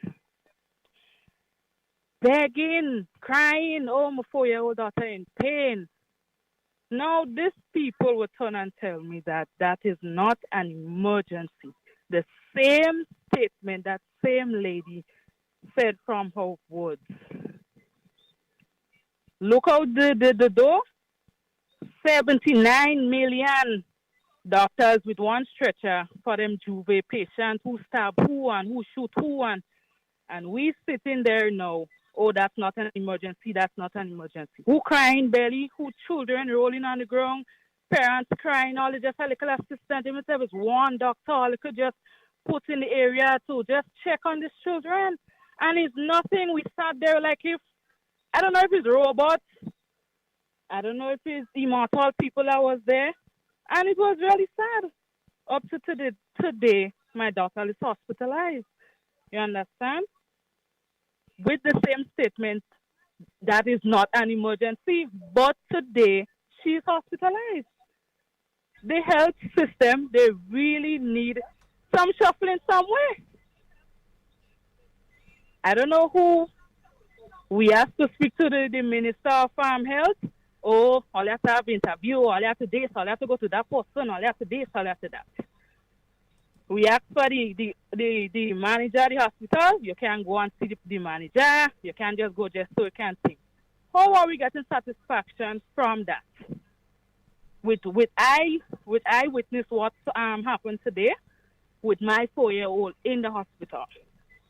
What information I sharing? What can I go and comfort a next mother or a next father or a next family that the health system is safe? You telling people stay home and dead is like you telling your body, no, don't get sick August, don't get sick in Juve time because they will tell it's not an emergency. Because that is exactly what they were telling us in the western area. And that is very sad. And I'm very sad. And my condolences what goes out to the family for today with what I saw. It was really heartbroken. And witnessing that with my 4-year-old daughter inside there, it had me devastated. They need to fix that fast. Have a good night. All right. Thank you very much, caller. 440-7377. That's 440-7377. That's the number for you to call and get onto the inside. We have roughly about 13 minutes remaining. So you do have an opportunity to chime in. 440-7377. And you could also call us on the WhatsApp on 440-7377. My goodness, yeah.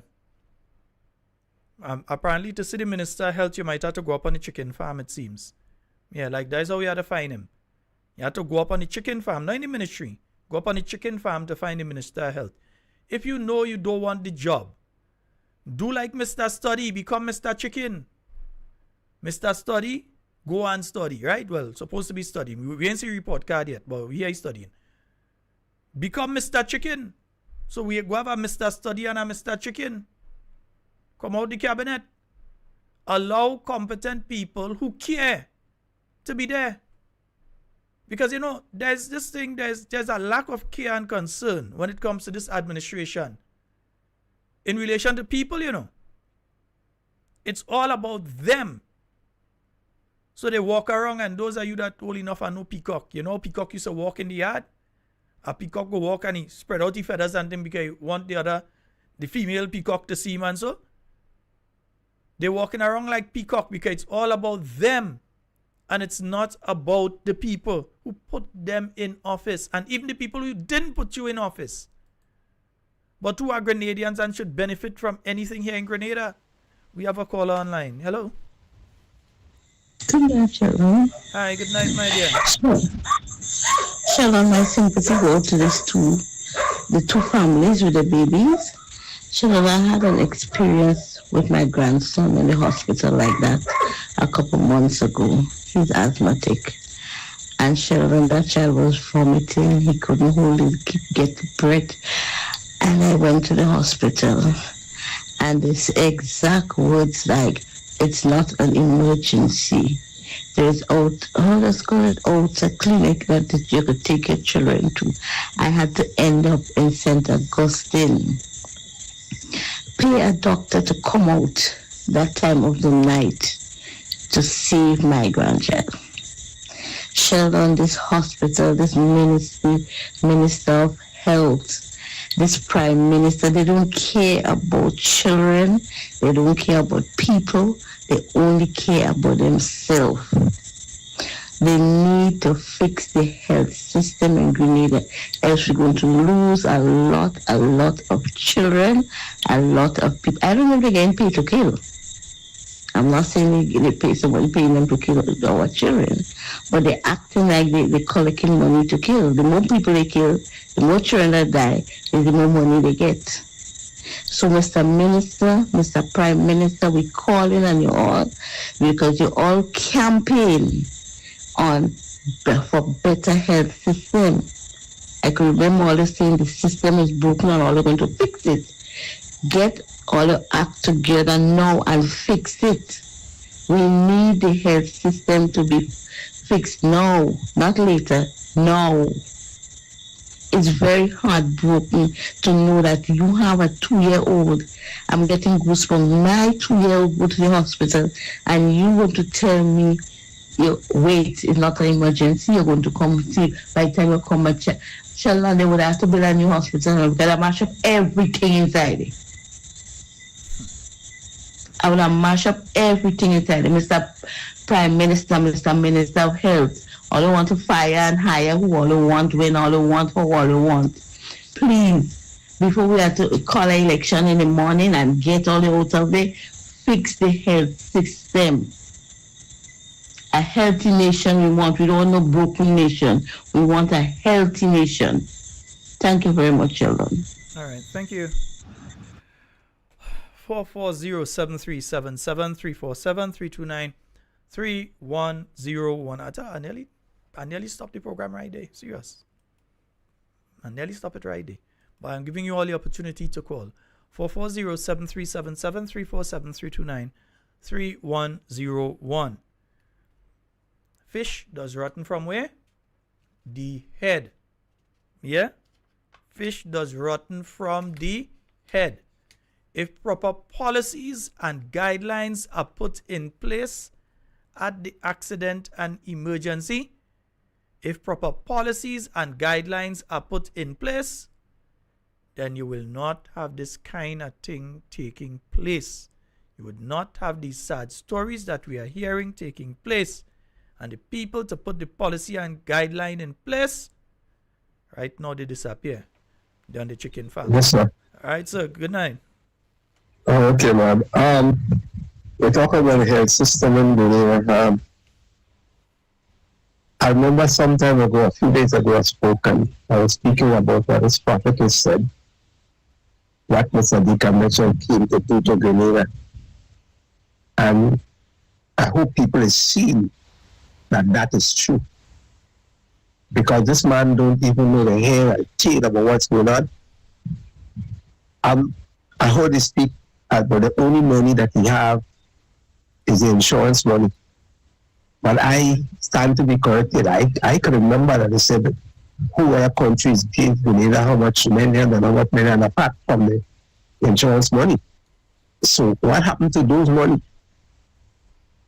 Is this money shared up already between the ministers? Or what happened to it? Why is not mentioning that? Why is only mentioning the insurance money? Why this man lying so? I will tell you something. I've lots of people who made that mistake and put the X against the heart. I know a lot of them crying right now. I'm not blaming them. They wanted a change. They get it.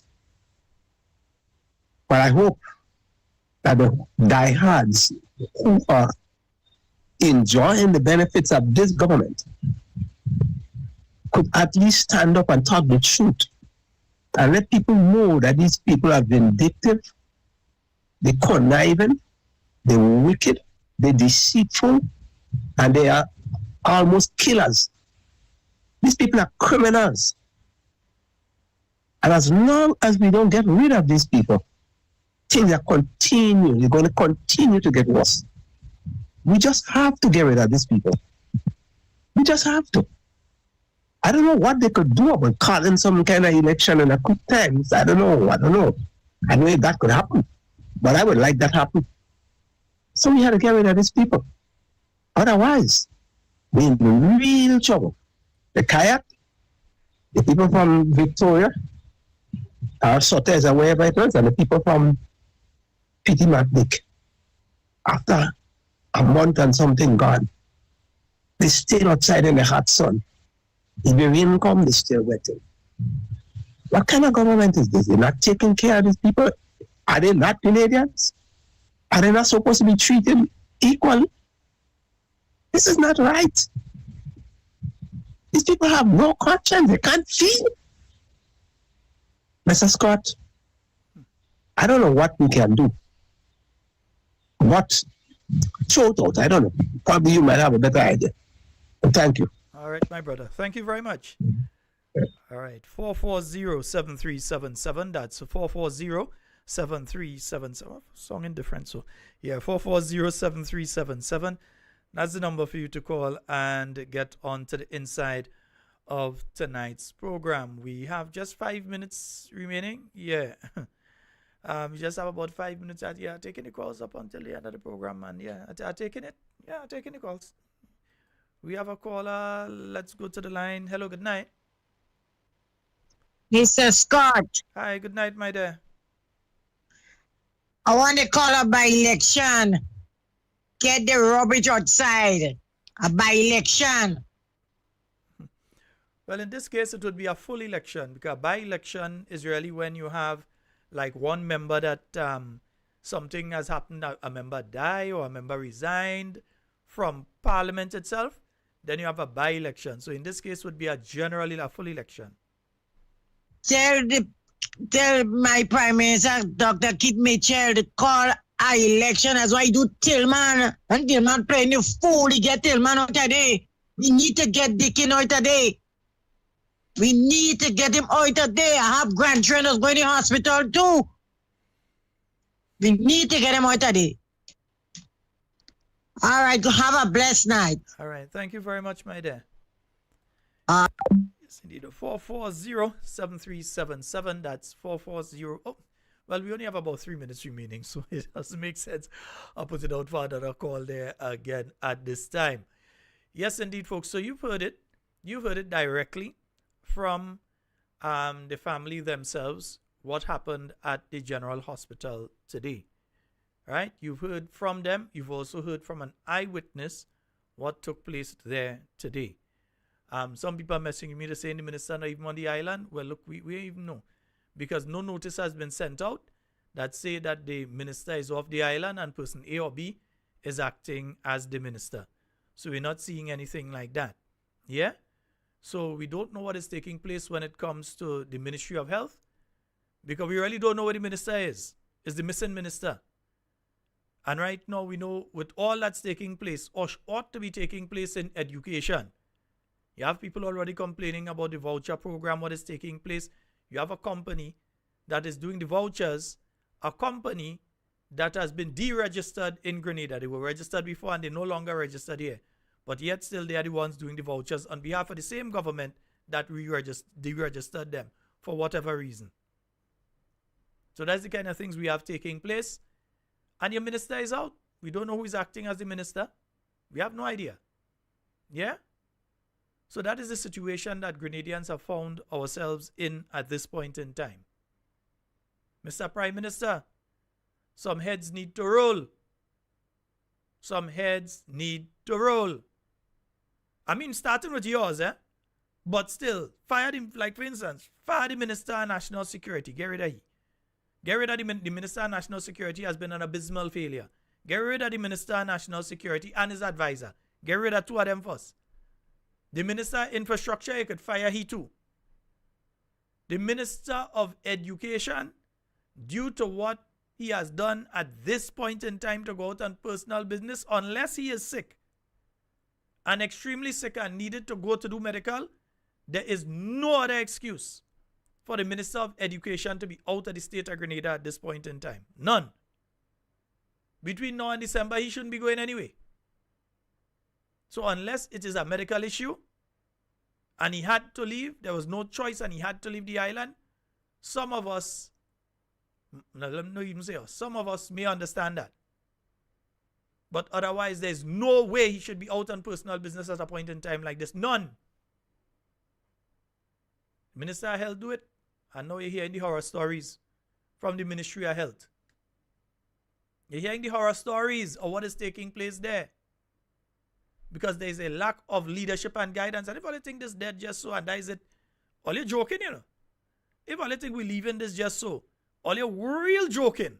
Take what I you. I'm surprised the lawyer ain't messaged me yet. Stay there and feel we taking this just so. That ain't going down like that. All right? Folks, that's all the time we have for Talking Points tonight. It's been wonderful being here. In everything that you say and do it safe and secure. I want to be speaking to and with you and definitely not about you. Love each and every one of you. And we do hope, even with a bit of melancholy end to the program tonight, that you do enjoy the rest of your night. We will be back tomorrow night, God's willing, with more Talking Points for you from 8 p.m. Yeah? And those of you that are donating, make sure send your donations. And so I have to go around. There's some books that I have to collect from an individual who is supplying us with some books. We still need to get some knapsacks and one or two other things.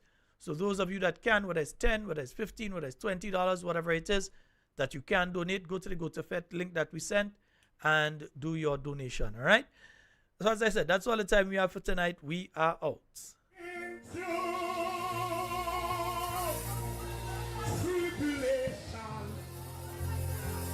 Yo, some people never know say you're going to piss it tonight, you know. I have been through persecution. Put up on our them sisters all still alive.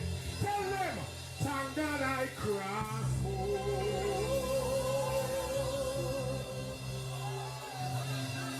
more some people when most of them cross. Just stand up and say, oh, me cross.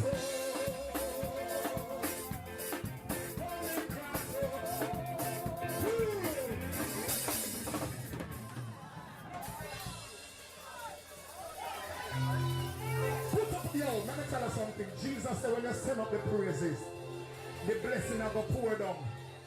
Listen, when we leave our home, come here tonight to worship Jesus. So I'm going to say, you want to sweat up and wake up, just worship Jesus.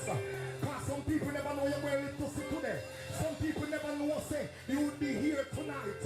Tell them, say, you're not here by chance. You are a purpose. You have been to tribulation. Holy Ghost, I love you, Jesus.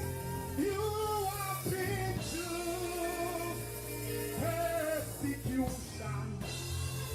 I don't see I put up here and let them say, thank God I cross over.